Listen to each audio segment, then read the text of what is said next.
하나님 아버지 감사합니다. 주님, 이제 아버지 하나님의 은혜 가운데 방송도 잘 마치고 오펠리모스 선교의 인턴십 코र्스를 이제 시작하려고 합니다.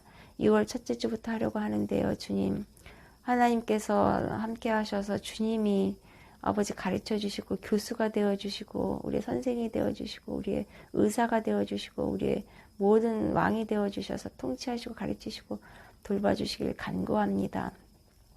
참여하시는 분 한 분 한 분을 축복합니다. 그리스도의 사랑과 은혜로 덧입혀 주시고 하나님께서 각자에게 맡겨진 사명을 잘 감당할 수 있도록 만져주시고 훈련시켜 주실 줄 믿습니다. 하나님, 먼저 우리 사랑하는 행암 선교사님에게 영육간의 강건함과 성령 충만함으로 기름 부어주시고 아버지 하나님, 늘 주님 사역과 하실 때 기쁨과 감사로 넘치는 삶이 되게 하시옵소서.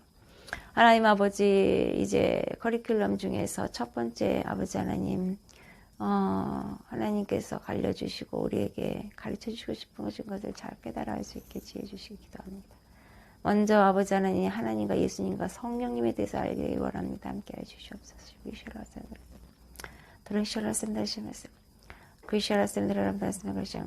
하나님과 예수님과 성령님에 대해서 정확히 알 수 있는 사람도 있고 정확히 알지 못하는 사람도 있다. 많이 아는 것 같다고 하면서도 삼위일체에 대해서 정확히 알지 못하는 사람들이 많이 있으니 하나하나 설명을 해주겠다.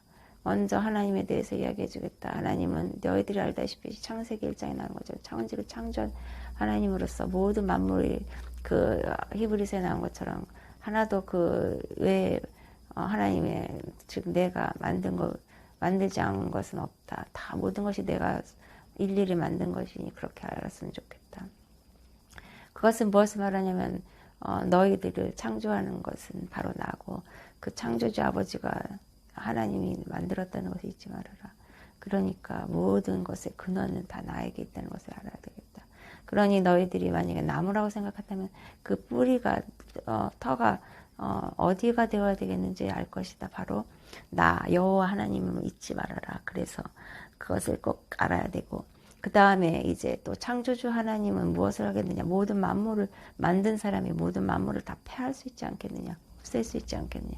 그래서 노아의 홍수 사건을 생각해보면 바로 하나님은 아버지는 멸하실 수도 있다는 거, 소멸할 수 있는 것이라고 생각하고 구약의 신약에서는 소멸하는 불로 나오지만 창세기에서는 심판하는 주는 물로 나온다는 것을 기억해뒀다가 이 다음에 진리를 알려주겠다. 첫 번째로 물과 성령으로 거듭나야 된다는 것은 바로 무엇을 말하냐면 하나님 아버지께서 물로 인하여 심판할 때 바로 그 심판할 때 물을 매개체로 했던 것 같이 너희들이 예수 그리스도를 믿는다고 하는 것은 물로 모든 죄를 사함받는 것을 말한다.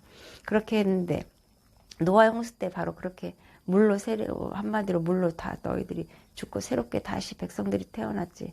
그래서 이스라엘 백성들이 되었음에도 불구하고 어떻게 했느냐. 또다시 타락을 하고 여러 가지 역사 가운데 타락하는 것을 보지 않았냐. 그래서 예수 그리스도가 올 수밖에 없었는데 바로 그것을 말하는 것이다. 물로만 거듭나서는 다 도저히 새롭게 거듭나고 변화될 수가 없고 구원받을 수가 없으니 예수 그리스도가 오므로 말미암아 불의 세례 바로 성령의 세례가 임했다는 것이지. 그러니 예수님을 기점으로 하여서 바로 그 중심으로 하여서 바로 2000년 전에 너희들이 세기를 다시 시작하는 것 같이 그렇게 성령의 세례를 말미암아 너희들이 구원에 이룰 수가 있게 되었다는 것이다. 그러니 죄를 극복할 수 있고 노예로 있었던 죄의 사망에서 권세에서 이길 수 있어요. 로마서의 말씀과 같이 그 한마디로 너희들은 육체 소욕의 그런 마귀의 자식으로 살다가 예수 그리스도를 말미암아 이제 나의 자녀로 하나님의 자녀로 살 수 있고 의의 종으로 살 수 있었던 것은 더 이상 노예의 종이 아니었던 것은 바로 예수의 보혈의 피가 성령의 불로 너희들을 인도했다는 것이다. 그러니까 그 물이 가나의 혼인잔치에서 예수가 첫 번째로 베풀었던 그 기적을 생각해봐라. 물이 변화해서 피를 만들어서 그 물이 포도주 색깔로 바뀌면서 포도주를 만든 것과 같이 바로 물이 변하여서 피가 됐다는 것이다. 바로 예수 그리스도가 바로 너희들이 물로 심판을 받았음에도 불구하고 그것을 정결하게 하지 못했다는 것은 마치 구약시대에 여러 가지 제사를 보냈음에도 불구하고 제물을 바쳤음에도 불구하고 그것을 너희들이 용서받지 못한 것 같이 예수 그리스도의 보혈 피, 즉 물로는 더 이상 세례를 받아도 너희들이 거듭날 수가 없으니 예수의 나의 아들 하나밖에 없는 아들의 피를 흘림으로 말미암아 너희들에게 그런 세례를 주고 한마디로 피로 말미암아 너희들이 거듭날 수 있도록 했다는 것이다.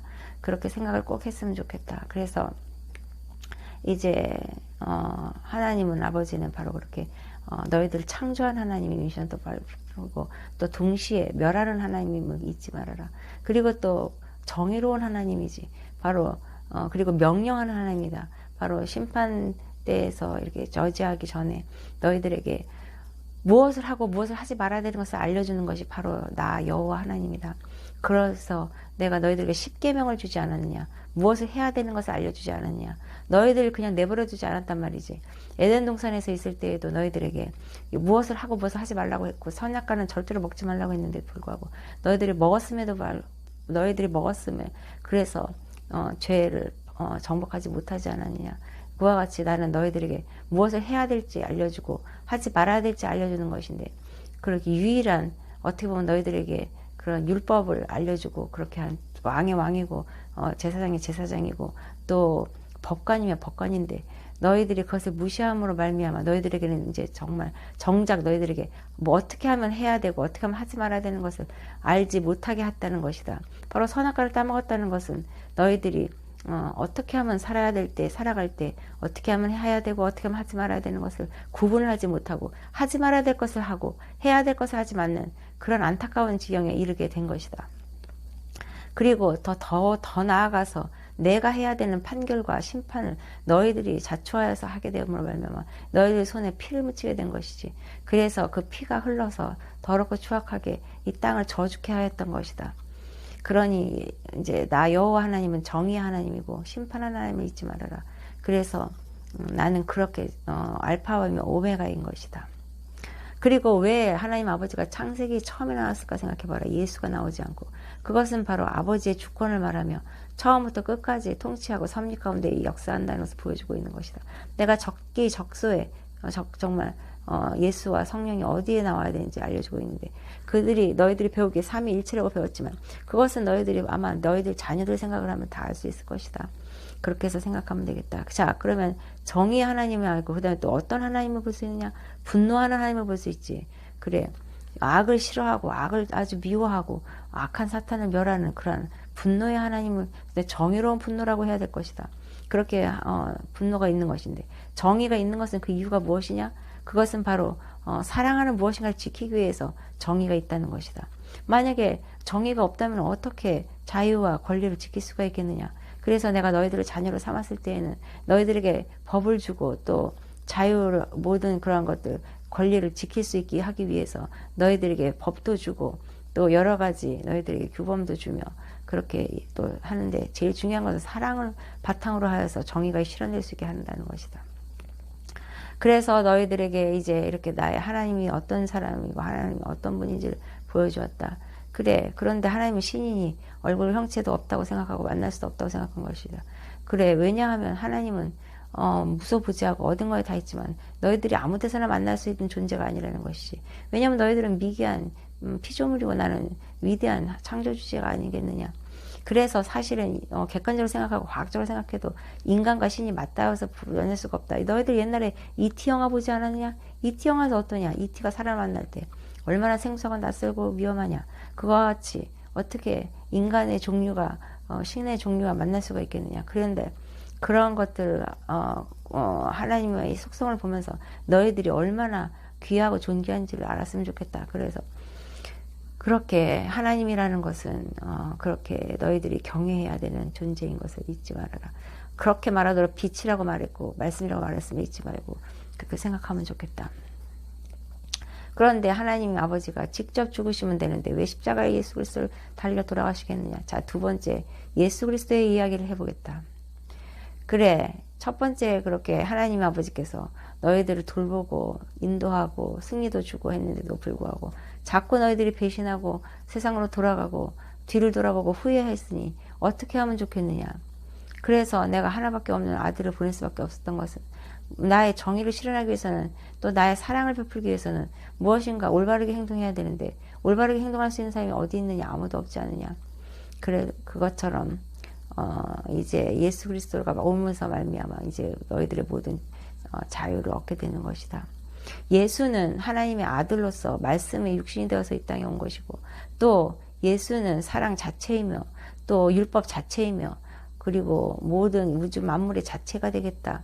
그러니 그 육신 하나가 작은 것 같아도 그 안에 모든 진리와 모든 사랑과 은혜가 다 충만히 차 있는 것이다. 그가 와서 처음에 사랑스럽고 지혜롭게 컸다는 것을 기억할 것이다. 육신의 아기의 몸으로 이 땅에 와서 점점 크고 성인이 될 때까지 그는 정말로 내 사랑하는 아들이라는 것을 증명해 보이면서 컸다. 너희들 눈에는 그렇게 보이지 않았다고 할지라도 말이지. 그러면 예수가 누군지 예수도 자기 제자들에게 물은 것처럼 나도 너희들에게 묻고 싶다. 예수가 도대체 누구냐? 너는 누구라고 말하고 싶느냐? 너는 여태까지 녹음했던 것으로 생각하지 말고 진짜 네가 예수가 누군지 생각해봐라. 저는 예수님이 저의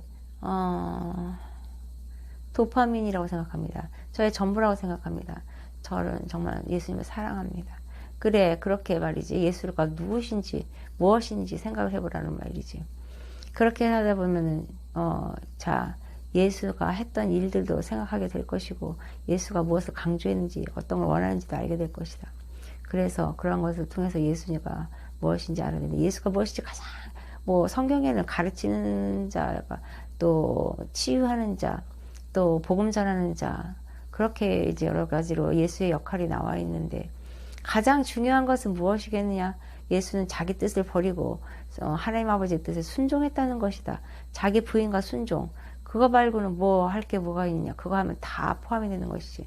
그렇게 해서 예수 그리스도가 그렇게 너희들에게 모범이 되고 또 소망이 된 것이다. 예수가 가장 귀하게 한 일은 무엇이냐? 십자가에서 피와 물을 모두 쏟은 것이지. 너희들이 알고 싶을 때 피와 물이 또 나온다. 여기에 물은 바로 아까 말한 것처럼 세례고, 피는 무엇이냐? 바로 성령으로 거듭날 수 있는 변화되는 것을 말하는 것으로, 그 피로 인하여 대속학으로 하나님과의 모든 관계가 풀어졌고 그것으로 말미암아 구원을 받게 된 것이지. 그렇게 되면 어떻게 된단 말이지? 성령이 이제 그것을 증언한다는 것이다. 그래서 물과 성령으로 피로 거듭나지 않고서 성령이 거듭날 수 없다는 것이다. 그래서 예수님이 십자가에 진 것을 엄청 감사했으면 좋겠다. 예수가 십자가에 진 것은 그냥 그렇게 대충 지은 것이 아니다. 정말 극심한 고통 가운데 정말로 죽기보다 더 어려운, 지옥보다 더 무서운 그런 고통을 당한 것인데 너희들은 생각만 해도 끔찍할 것이다. 그렇게 예수가 너 자신을 위해서 이 땅에 온 것이다. 구원자로 말이지. 또 치료자로 말이지. 그러니까 그것을 잊지 말았으면 좋겠다. 그래서 예수가 왜 중요하냐면 이 마음을 다스리고 치료해주고 만져주는 것에는 예수가 없이는 그 병이, 그 아픈 사람의 병이 나을 수가 없다는 것이다. 왜냐하면 예수가 채찍에 맞았기 때문에 너희들이 나을 수 있는 것이고, 예수가 십자가에 달려 돌아가셨기 때문에 그래서 너희들이 그런 기도가 완성이 되고 십자가에서 응답이 이루어지는 것이다. 그러니까 예수가 얼마나 중요한지 알겠지. 예수를 빼고 믿는 것은 다 이단이고 잘못된 것이다. 오직 예수인 것이, 예수는 길이요 진리요 생명이라고 말씀하지 않았냐. 환상에서 본 것처럼 길이 아니겠느냐. 예수가 아니면 어떻게 그 작고 협착한 길을 갈 수가 있겠느냐. 그가 길이 되어주시고 직접 손으로 받쳐주니까 너희들이 갈 수 있는 것이 아니냐. 그러니까 예수가 누구인지를 분명히 알지 못하면 어떻게 남을 위해서 봉사하고 살아갈 수 있겠느냐. 철저하게 예수가 누군지를 알았으면 좋겠다. 그래서 성경을 읽을 때에도 예수에게 초점을 맞추고 어떤 구절이 예수에 대한 것이 이야기를 하는지 잘 귀 기울여 보길 바란다. 자, 세 번째, 성령. 성령은 무엇이냐? 성령님은 또 무엇이고? 자, 예수와 하나님 아버지의 영에 머리에 영이 있다면 바로 성령이 되지 않겠느냐? 그것은 거룩한 것이고 너희들에 구별된 것이다. 그러니까 예수 그리스도가 또 하나님이 살아계시다는 것을 어떻게 증명할 수 있냐면 바로 지금 이 시간에도 성령님은 살아서 역사하셔서 우리들과 대화하고 싶어 한다는 것이다. 그냥 인간의 소리를 하고 있다는 것이 아니라는 것이지. 그래서 성령님은 우리에게 참 좋은 성령이다.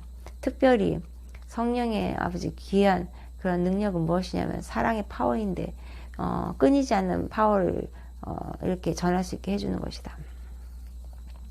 성령은 또 바람과 같다고 하지 않았냐? 그것은 무엇이 말하면 어디서 왔는지 어디 가는지 모른다는 것이지. 그냥 나에게 와서 바람이 맞을 때에는 시원하게 맞으면서 성령의 역사가 일어나는 것이고 또 갈 때에는 어디로 가는지 알 수가 없는 것이다. 그러나 정말로 중요한 것은 성령의 은사가 있고 없고를 떠나서 성령의 임재하심이 계속 있느냐 없느냐가 더욱 중요하다. 그것은 그렇게 생각했으면 좋겠다. 그리고 가장 중요한 은사는